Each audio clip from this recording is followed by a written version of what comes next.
Hello all, welcome to my channel Happy Study Time.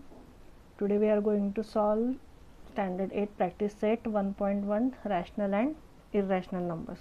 तर rational आणि irrational numbers शिकायच्या आधी आपण काय बघायचं आहे की नॅचरल नंबर्स म्हणजे काय. तर नॅचरल नंबर्स म्हणजे काउंटिंग नंबर्स आहेत. 1 2 3 4 हे आपण बघितलं आहे, हे आपण 7th स्टँडर्डमध्ये पण बघितलं आहे. होल नंबर्स म्हणजे काय 0 1 2 3 आणि इन्फिनिटपर्यंत. आणि इंटिजर्समध्ये काय निगेटिव्ह नंबर्स म्हणजे -2 -1 0 1 2 हे पण इन्फायनाईटपर्यंत. तर हे इंटिजर्स.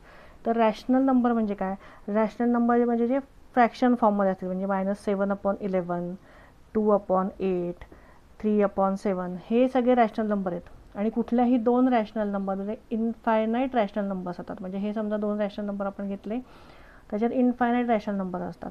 फक्त रॅशनल नंबरमध्ये एक लक्षात ठेवायचं आहे, ते ह्या फॉर्ममध्ये असतं f/n and n is not equal to 0. म्हणजे काय, डिनॉमिनेटर कधीही 0 नसतो, ते रॅशनल नंबर्स.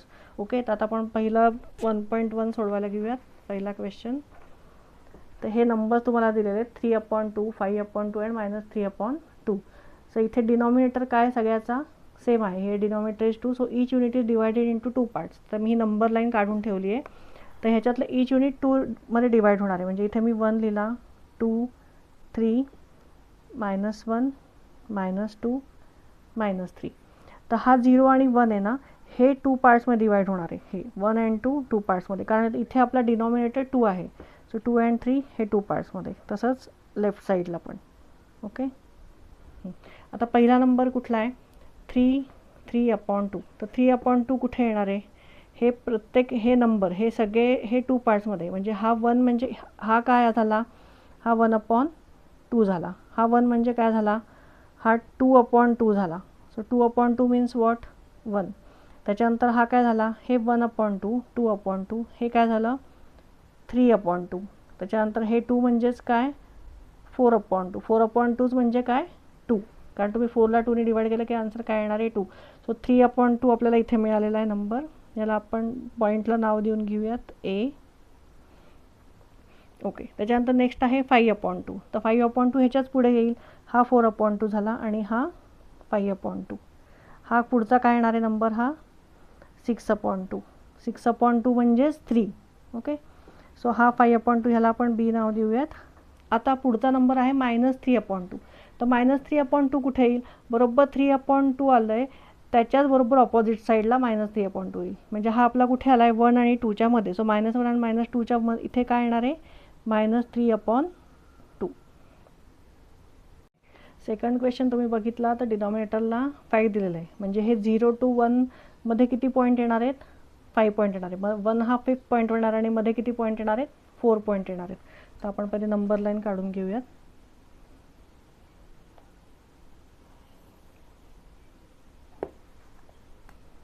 ओके, इथे 0 घेऊयात. 1 2 3 4 1 2 3 4 मायनस.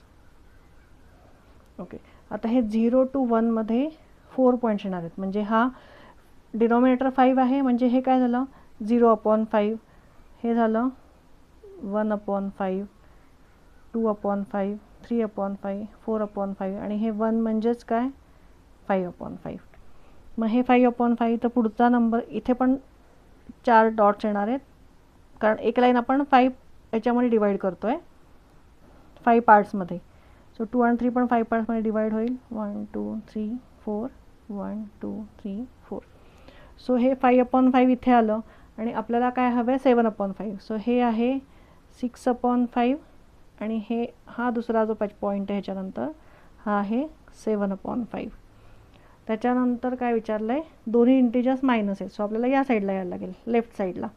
तर इथे आता ह्या 0 to -1 मध्ये पण 5 पार्ट्स करून घ्यायचे. सो आपण इथे पॉईंट देऊन घेतलेत 1 2 3 4 आणि हा 5. तर हा -1 म्हणजेच काय -5/5 म्हणजे -1 आहे. सो 1/5 कुठे येणार आहे, -1/5 इथे येणार आहे. मग हा -1/5 हा दुसरा पॉईंट काय येणार आहे -2/5 जो आपल्याला इथे विचारला आहे -2/5. मग हा -3/5 -4/5 -5/5 म्हणजेच -1. त्याच्यानंतरचा पुढचा काय विचारला आहे, -4/5. बरोबर, म्हणजे हाच आपला पुढचा हा पॉईंट येणार आहे, -4/5. हा पुढचा काय येईल, -6/5, -7/5, -8/5, -9/5, -10/5. -10/5 म्हणजेच काय, 2. सो हे 3 नंबर आपल्याला इथे मिळालेत. ओके, आपला नेक्स्ट क्वेश्चन आहे -5/8 आणि 11/8. आता डिनॉमिनेटर 8 आहे, म्हणजे आपल्याला ह्याचे 0 to 1चे किती पार्ट करायला लागतील. आता मी हे 4 सेंटीमीटर अंतर घेतलं आहे 0 to 1मध्ये, आणि मग त्याचे आपण किती पार्ट्स करायचे आहेत, 8. म्हणजे तुम्हाला इथे डॉट्स किती काढायला लागणार आहेत, 7. कारण 8/8 हा 1 आहे, हा 8/8 कुठे येणार आहे, इथे येणार आहे. सो हे असे 7 डॉट तुम्ही काढून घ्या. इथे पण आपण काढून घेऊ, 1 2 3 4 5 6 7. तसंच इथे मायनसच्या साईडला पण काढून घ्या, निगेटिव्ह इंटिजर्सच्या इथे.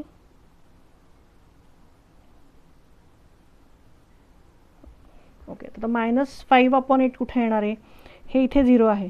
सो -1/8 इथे पहिल्या पॉईंटला येईल, -1/8, -2/8, -3/8, -4/8 आणि इथे. ओके, इथे येणार आहे -5/8. ओके, त्याच्यानंतर 11/8 दाखवायचा. 11/8 पॉझिटिव्ह इंटिजर आहे, तो या साईडला येणार आहे. तो हे इथे 8/8 इथे आहे, 1 म्हणजेच काय आहे, 8/8. म्हणजे इथे ह्याच्या पुढे येणार आहे आपलं इथे 9/8, 10/8. इथे लिहिते मी 9/8, 10/8, आणि हा नंबर काय येणार आहे, 11/8. ओके, आपला नेक्स्ट क्वेश्चन आहे 13/10 आणि -17/10. म्हणजे डिनॉमिनेटर 10 आहे, म्हणजे 0 to 1 मध्ये आपल्याला किती पार्ट्स करायचे आहेत, आपल्याला 10 पार्ट्स करायचे आहेत.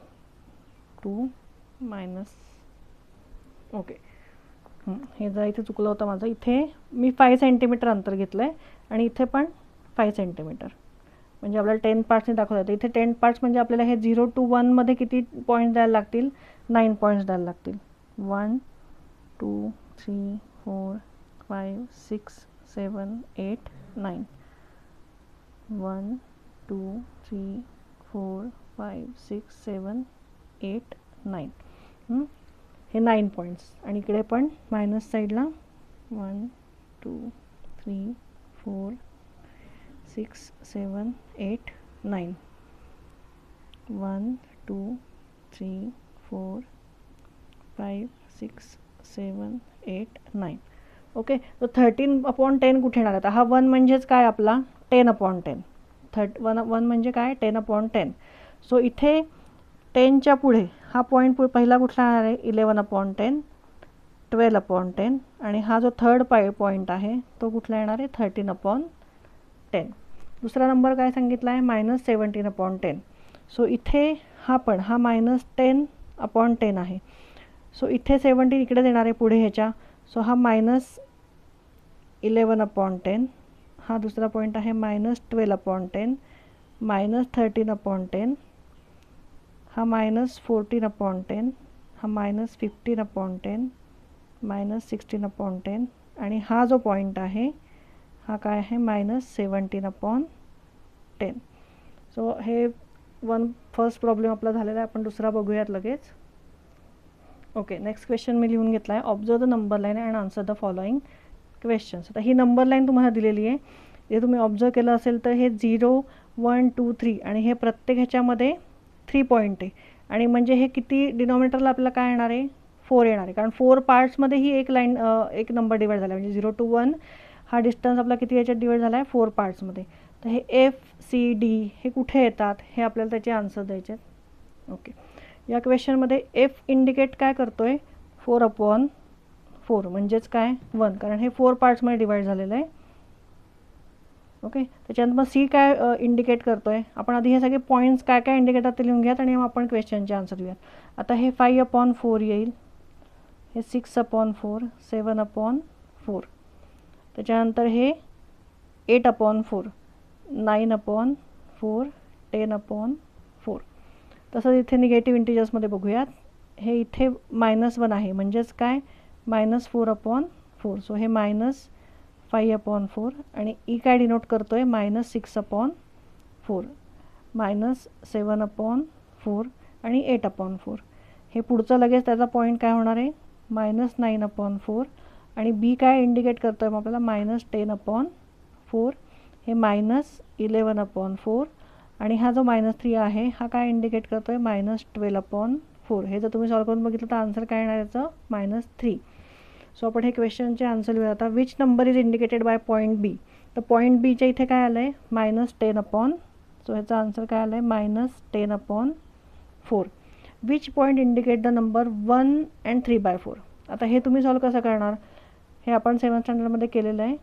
4 1 जा 4 + 3 म्हणजे किती 7/4. सो 7/4 कुठे आपलं कुठला पॉईंट इंडिकेट करतो आहे C. So answer is C. State whether the statement the point D denote the number line 5/2 is true or false. आता डीमध्ये काय आलं आहे आपलं 10/4 आलं आहे. सो 10/4 आणि हे 5/2 तर हे ट्रू आहे का फॉल्स आहे. तर हे 10/4 तर हे तुम्ही या नंबरला 2ने डिवाइड केलं तर काय होतं आहे 10 / 2 अँड 4 / 2 तर काय आन्सर येणार आहे 5/2. सो हे ट्रू आहे का फॉल्स आहे. तर हे ट्रू आहे. नाही तर तुम्ही म्हणा इथे 10/4 आलं आहे हे 5/2 आहे तर हे फॉल्स आहे असं नाही आहे. ह्याला आपण 2ने डिवाइड केलं तर आपला आन्सर काय येतं आहे 5/2. So this is true. Okay इथे आपलं एक्सरसाइज 1.1 संपलेला आहे. तुम्हाला जर व्हिडिओ आवडला असेल तर नक्की लाईक करा आणि कमेंट करा काही क्वेरी असेल तर. थँक्यू.